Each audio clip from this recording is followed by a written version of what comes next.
Hi, Dave Youngquist.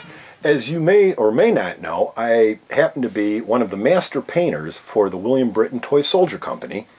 I've been with William Britton since 2005, and I, last count, probably painted anywhere between 500 and 600 figures for him over the years. I thought you might find it interesting to see how a toy soldier master is actually painted before it goes into production.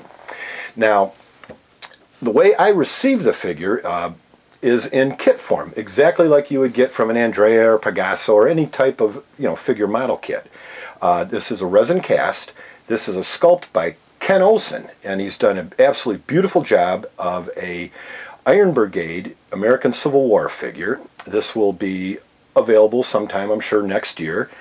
And again, it is cast in resin. After Ken sculpts the figure, it is then sent out for casting. A number of casts are made. I happen to receive one. There's a couple that go for the original production, and then a couple are always used for future parts or study.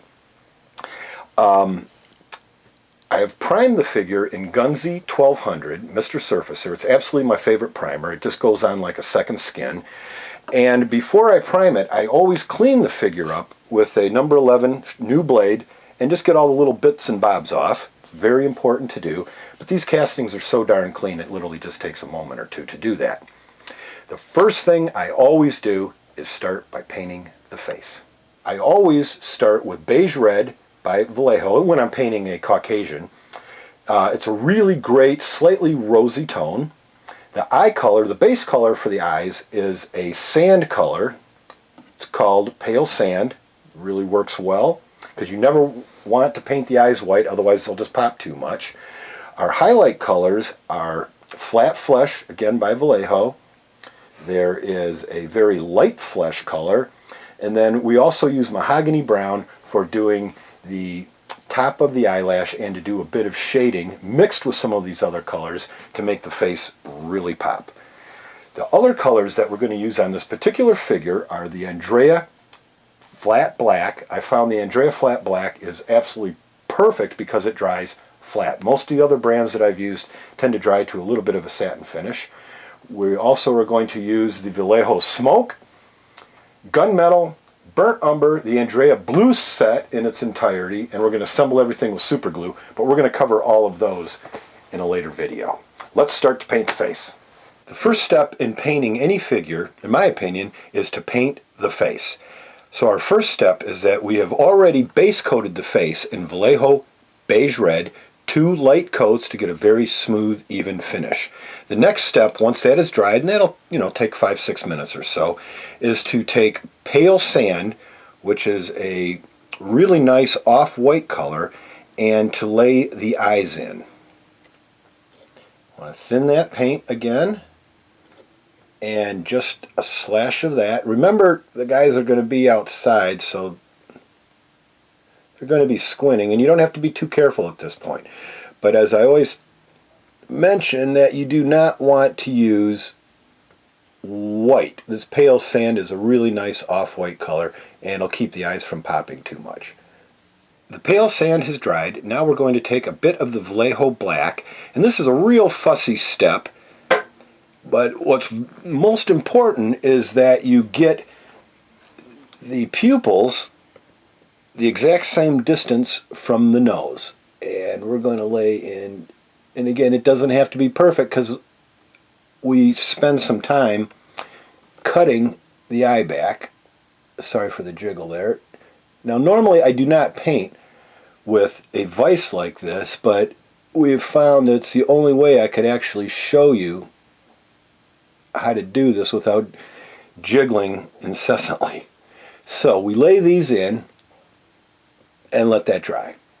So right now the figure looks like me in the morning after 3 cups of caffeinated coffee, and that's okay because we're going to reduce the eyes at this point. Now I take a bit of the mahogany brown, which is a very nice reddish brown color, and we've thinned it out, and now we're going to paint the upper eyelash. It's a fussy step, and you want to be real careful here, but this effectively reduces the top part of the eye. Now I got to pick this up and shoot a bit off camera. We'll be right back and I'll show you the finished results. So now he has a unibrow. That's okay because we just keep refining at this stage. We go back to our base flesh color of beige red and we refine the unibrow.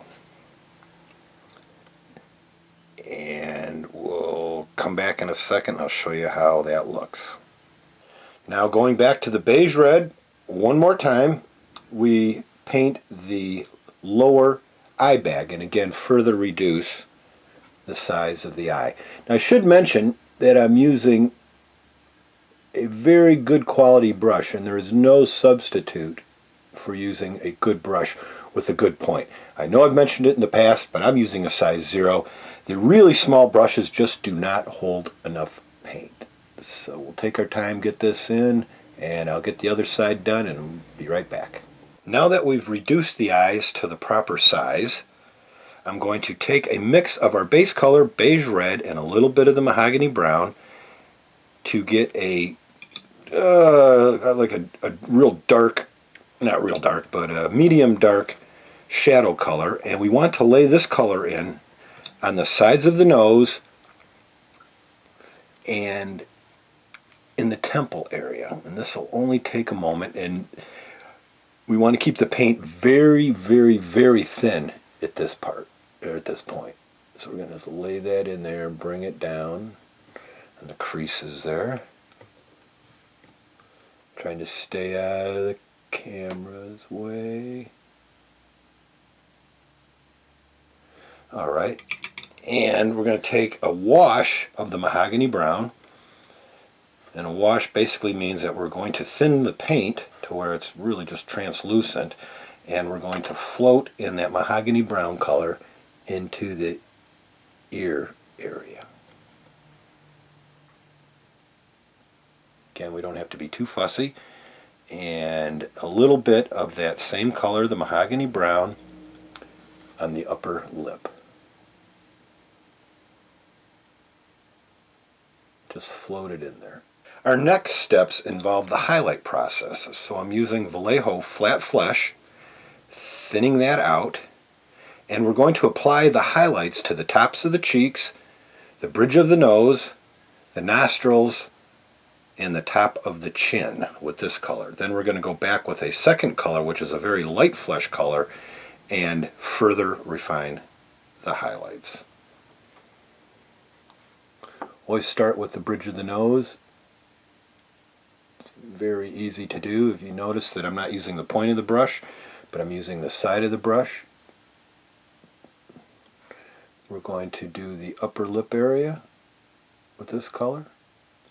And again, I'm keeping the paint thin, so if you have to go back and continue to apply paint, that's fine, but we don't want paint buildup.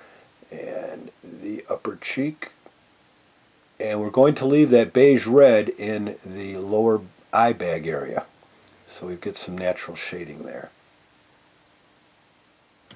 And a bit of that, we're going to put a dot on the nostrils.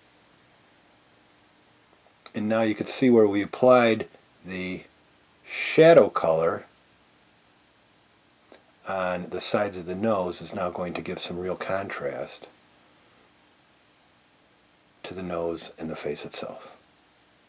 Now that the face is starting to come together a bit, we're going to go to our pale flesh color, again by Vallejo, and we're going to apply some real high highlights to the tip of the nose,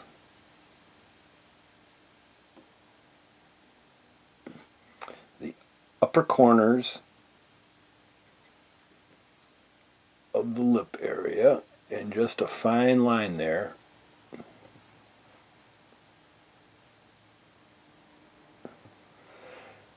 And right underneath the eye bag, or the top of the cheek, we're going to paint a little half moon just to highlight that just a bit more.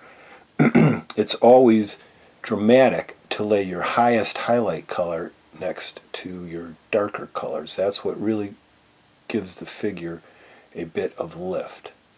Now I've mixed up Vallejo dark red and Vallejo flat flesh for the lip color, and also we're going to use a mix of that for the lower cheek area. It's very important if you're painting lip color that you use the Vallejo dark red. Any of the other reds are going to end up looking like lipstick. So we just take a nice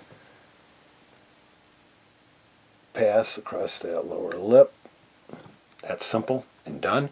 Then we're going to take that same mix, add a little bit more flesh to it.